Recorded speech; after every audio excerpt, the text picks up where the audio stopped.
আল্লাহ তোমাদের খাদ্যের অভাব থেকে তোমাদেরকে খাদ্যে স্বয়ং সম্পূর্ণ করে দেব, সুবহানাল্লাহ বলেন। আর সমস্ত সন্ত্রাসীর ভয় থেকে আমি আল্লাহ তোমাদের নিরাপত্তা দান করব। পাশের রাষ্ট্র তোমাকে হুমকি দেয়, ঘরের ভেতর থেকে তোমাদেরকে ধমকি দেয়, বিভিন্ন সময় তোমাদেরকে মিথ্যা মামলা দিয়ে ঘর ছাড়া করেছে, আমি আল্লাহ তাআলা তোমাদেরকে ওয়াদা দিলাম, যদি আমি আল্লাহর গোলামিত্ব করো, একমাত্র আমাকে প্রভু মানো, এই ভয়ও থাকবে না, খাবারেরও কোনো অভাব থাকবে না, সুবহানাল্লাহ বলেন। খাবার দেয়ার জামিনদার কে? আর একটু জোরে বলেন কে? আল্লাহ তাআলা এই জন্য বলেছেন আমার ইবাদত করো। অতএব আমরা ইবাদত করব কার? কোন খাজা বাবার, কোন পিসাব কেবলার, কোন মাজারের, কোন কবরের, কোন নেতার? আমরা একমাত্র কেবলমাত্র শুধুমাত্র আনুগত্য করব কার?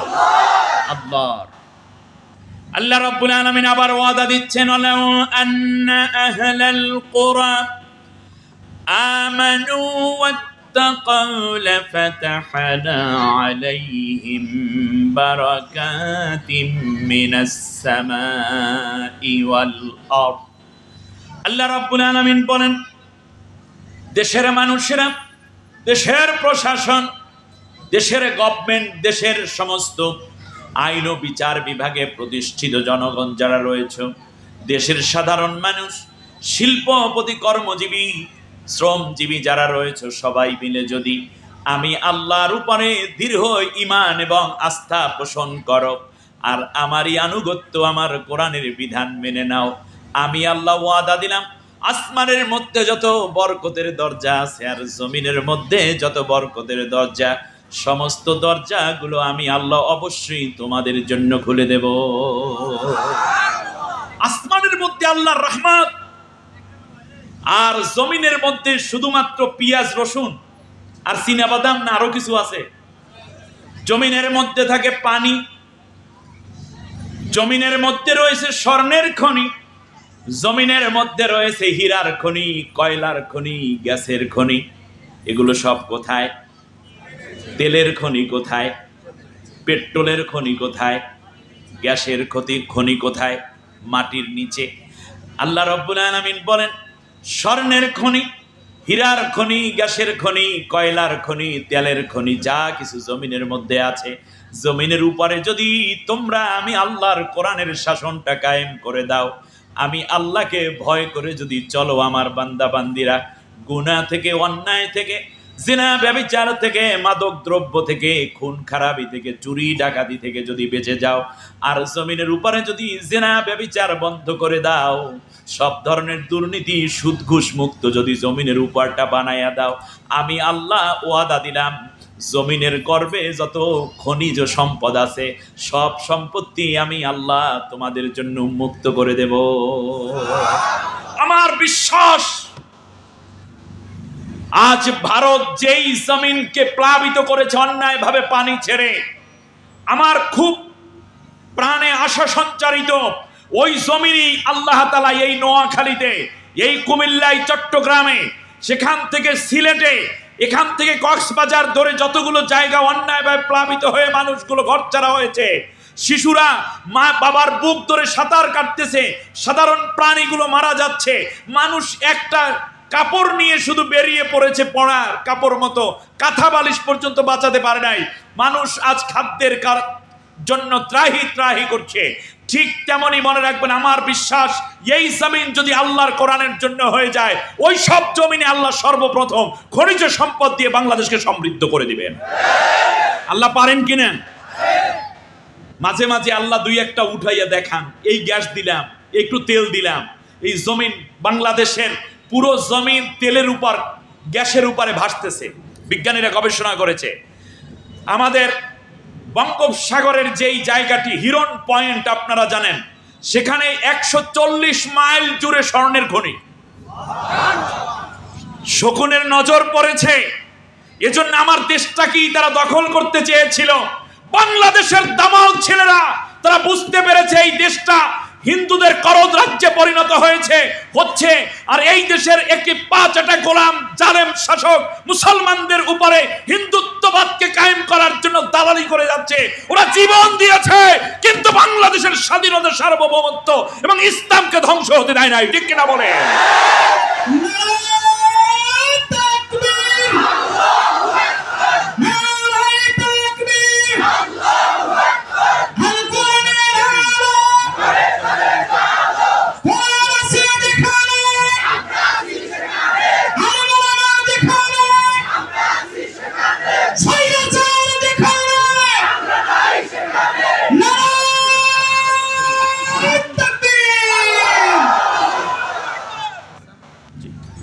সম্মানিত ভাইয়েরা, একটি মেয়ের কথা আমার খুব সোশ্যাল মিডিয়ায় দেখে আমার চোখে পানি এসে গেছে। সে বলতেছে আমরা পালাবো কোথায়? ঢাকা ইউনিভার্সিটির স্টুডেন্ট, একটি মেয়ে, মাথায় স্কার্ফ পরা, বলতেছে আমরা পালাবো কোথায়? পালাবার তো জায়গা নাই, পেছনে পুলিশ, সামনে স্বাধীনতা। 10,000 অধিক ছাত্র জীবন দিয়েছে, কি ইচ্ছায় মনে করেছেন? আল্লাহ তাদেরকে জান্নাতুল ফেরদাউস নসিব করুন। ওই সমস্ত ছাত্রদের লাশ এবং রক্তের উপরে বাংলাদেশের স্বাধীনতার পতাকার আজ পতপত করে উঠছে। যারা আহত হয়েছেন, আল্লাহ তাদের দ্রুত সুস্থতা দান করুন। এক ছেলের পা চলে গেছে, অনার্স ফার্স্ট ইয়ারে পড়ে। বাংলাদেশের বিভিন্ন রাজনৈতিক দলের নেতৃবৃন্দ তাদেরকে দেখতে গিয়েছে। তার মধ্যে বাংলাদেশের সর্ববৃহৎ ইসলামী দল জামাত ইসলামীর আমিরও গেলেন। সোশ্যাল মিডিয়ায় দেখলাম ছেলেটাকে তিনি চুমু খাচ্ছেন, আর ছেলেটা বলছে, জিজ্ঞেস করলেন তোমার পা নাই, তোমার কি খারাপ লাগে না? বলছে মোটেও খারাপ লাগে না। দিনের জন্য, ইসলামের জন্য, এই দেশের স্বাধীনতা সার্বভৌমত্ব রক্ষা করার জন্য, কোটি কোটি মুসলমানদের চোখের পানি মুছে দেওয়ার জন্য আমার জীবনটা গেলেও আমার আফসোস লাগতো না। যদি আবার প্রয়োজন হয়, একটি পা গেছে, খালি আরেকটি যে পা আছে এটা নিয়ে প্রয়োজনে আরেকবার প্রয়োজনে যুদ্ধ করব। এরপরেও কোনো কাফেরের কাছে, মুশরিকের কাছে, কিংবা কোনো ইসলাম বিদ্বেষী দেশদ্রোহীর কাছে মাথা নত করব না। কি চেতনা এদেরকে থামাবা কি দিয়ে? আগামীর বাংলাদেশ দুর্নীতিমুক্ত বাংলাদেশ হবে ইনশাআল্লাহ। আগামীর বাংলাদেশ শোষণ মুক্ত বাংলাদেশ, আগামীর বাংলাদেশ আলেম ওলামাদের বাংলাদেশ, আগামীর বাংলাদেশ মুসলমানদের মাথা উঁচু করে দাঁড়াবার বাংলাদেশ, আগামীর বাংলাদেশ সার্বভৌমত্ব রক্ষার অতন্ত্র প্রহরীর পাশাপাশি বাংলাদেশ, আগামীর বাংলাদেশ হবে বিশ্বের সবচেয়ে বড় উচ্চ অর্থনৈতিক সমৃদ্ধির বাংলাদেশ। ঠিক না বলেন?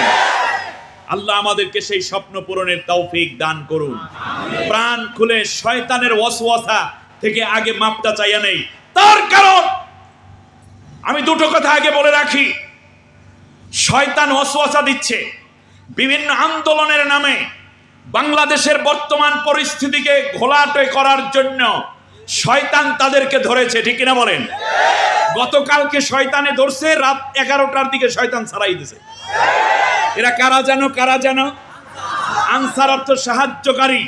আর তোমরা লাঠি ঠ্যাঙ্গা লইয়া আসছো আমার ইউনিভার্সিটির রক্তাক্ত ক্ষতবিক্ষত আহত ছাত্রদের গায়ে হাত তোলার জন্য। বাংলাদেশ তোমাদের বিচারের কাঠগড়ায় দাঁড় করাবে। তোমরা কাদের সাহায্য করতে এসছো এই জাতিটা জানে। এইরকম ছোট ছোট ঘটনা ঘটতে থাকবে, এগুলো সব ষড়যন্ত্র। আমি ঠিক তার পাশাপাশি আরেকটি কথা বলি, যদিও তিক্ত।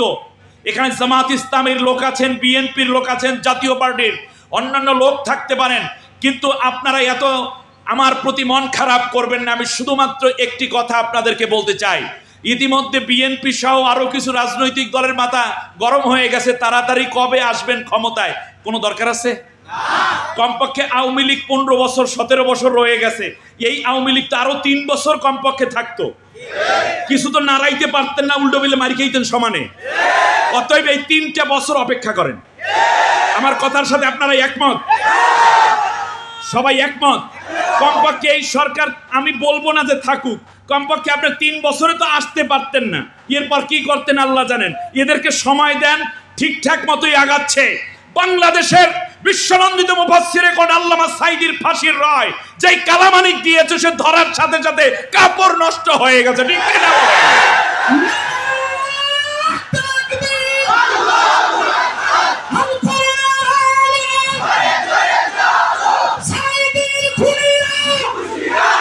শুনুন, আবার বলি শুনুন, কেউ ফাঁক পাবে না। ইন্না রাব্বিকা লাশাদীদ, ইন্না বাতশা রাব্বিকা লাশাদীদ। আল্লাহর ধরা বড় কঠিন। কেউ পালাইয়া লাভ নাই। একজন তো পালাবার জন্য নিজের চেহারাই চেঞ্জ করে ফেললো। এই লোকটার মাথাটা কি এত নষ্ট হয়ে গেল? আরে বেটা, তোর কেউ ধরেই নাই, কমপক্ষে ধরা তো হবেই। দাড়িটারে কামাইলি, মোস্টারে কামাইলি, ঠিক তোমাকে। এই তোমার নৈতিকতা, এই তোমার নবীর সুন্নত। এই বেয়াদব বলেছিল যে কোরআনের মধ্যে কিছু কিছু ভুল আছে, হাদিসের মধ্যে বেশি। কি ব্যাপার? হাদিসের মধ্যে বেশি ঝামেলা, কোরআনেও কিছু কিছু সমস্যা আছে। মাথা কি নষ্ট হয়েছে? একজনে দাড়ি কামাইয়া পালায়, আর একজনে দাড়ি রাইখা টুপি পইরা পালায়। যার দাড়ি ছিল না সে দাড়ি রাখছে, টুপি ছিল না টুপি পরেছে। আর একজনের দাড়ি ছিল, উনি কামাইয়া যায়। আমার কথা হইছে, কথা হলো সোজা কথা। আমি ছোট্ট মানুষ, সোজা কথা পছন্দ করি। তা হচ্ছে কেউ পালাইন না, এটা আমাদের বাংলাদেশ। তার কারণ আপনারা যাদেরকে হত্যা করেছেন আপনারা জানেন এত তাড়াতাড়ি পালান কে? বাংলার জমিন থেকে আল্লাহর কোরআনের সাথীরা কেউ পালায় নাই। ফাঁসির মঞ্চে যাওয়ার আগেও তো বলেছিল আমি লঙ্গি পরে যাব নাকি পাজামা পরে যাব, একটু বলো, ঠিক কিনা বলেন? 3 ঘন্টা আগেও বলে যে 2 ঘন্টা ঘুমাই, শেষের 1 ঘন্টায় উঠাইও। এত ঠান্ডা মাথায় তারা ছিলেন, আল্লাহর উপর ইস্তেকামাত। আর এত বছর ক্ষমতায় রেখে তাড়াতাড়ি যান কেন? একটু থাকেন, আমাদের আদর আপ্যায়ন তো আছে কিছু। অতএব আমি বলবো যেটা, তা হচ্ছে হতাশ হওয়ার কিছু নাই। বিরোধী দলেরও হতাশ হওয়ার কিছু নাই। মানে এখন যারা আগে বিরোধী দলে ছিলেন আপনাদেরও হতাশ হওয়ার কিছু নাই। আর যারা পরাজিত শক্তি হয়েছেন আপনাদেরও হতাশ হওয়ার কিছু নাই। আমরা উগ্র না, তবে আইন যদি আপনাদেরকে ধরে তাহলে আমরা আইনকে স্যালিউট করব। তার কারণ বেআইনিভাবে আপনারা হত্যা করেছেন, আর আইনের কাঠগড়ায় আপনাদেরকে দাঁড়াতেই হবে, দাঁড়াতেই হবে। এই অধিকার আল্লাহ দিয়েছেন।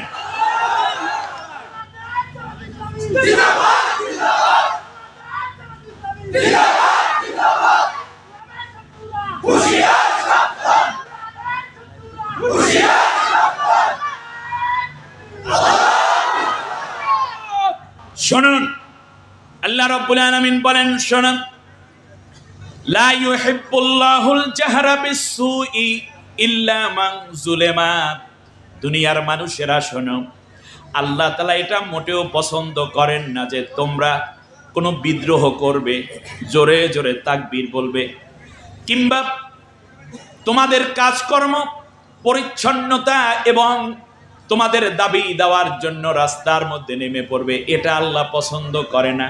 তবে যারা মাজলুম হয়েছ, ন্যায় বিচার পাও নাই, আয়না ঘরের মধ্যে বছরের পর বছর জীবনটা থেকে জীবনী শক্তি কেড়ে নিয়েছে, সন্তানগুলো বছরের পর বছর তার বাবার আদর থেকে বঞ্চিত হয়েছে, স্ত্রী তার প্রিয় স্বামীর সহচর্য থেকে বঞ্চিত হয়েছে, মা তার কলিজার টুকরা সন্তানের আম্মু ডাক থেকে বঞ্চিত হয়েছে, বন্ধু ভাই ব্রাদার যাদের সঙ্গ পাওয়া থেকে বিরত হয়েছিল, মাহরুম হয়েছিল, তারা বিচার পাবে, তারা বিদ্রোহ করবে, তারা দাবি করবে, আওয়াজ তুলবে, ন্যায় বিচারের জন্য তারা আওয়াজ তুলবে, দাবি করবে। এটা আমি আল্লাহ তাআলা পছন্দ করি। আল্লাহ রাব্বুল আলামিন আবার বলেন, শোনো, লা তাযলিমুনা ওয়া লা তুযলামুন।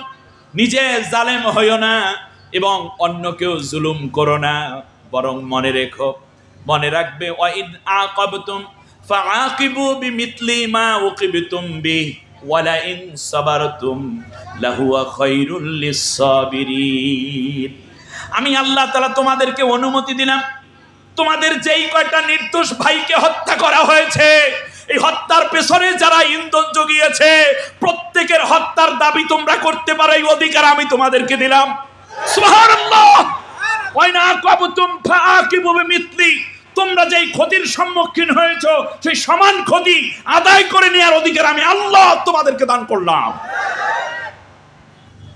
সহজ নয়। এত তাড়াতাড়ি ধরার সাথে সাথে কাপড় নষ্ট হয়ে গেল, আবার কাপড় চেঞ্জ করা লাগে। সামনে সব পড়ে আছে এখনো।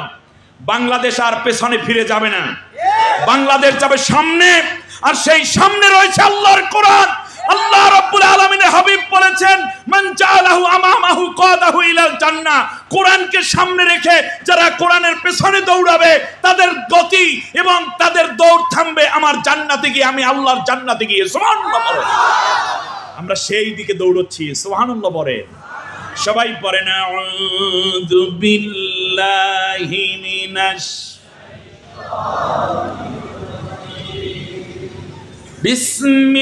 বিসমিল্লাহির রাহমানির রাহিম। ইন্নাল্লাহা ওয়া মালাইকাতাহু ইউসাল্লুনা আলান নবী ইয়া আইয়ুহাল্লাযীনা আমানু সাল্লু আলাইহি ওয়া সাল্লিমু তাসলিমা। আল্লাহুম্মা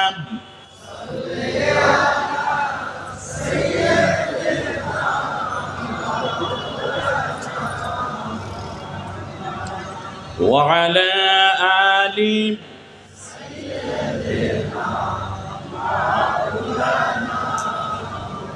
বাজিছে দামামা বাধরে আমামা, শির উঁচু করি মুসলমান, দাওয়াত এসেছে নয়া জামানার, ভাঙা কিল্লায় উড়ে নিশান, বালাগাল উলা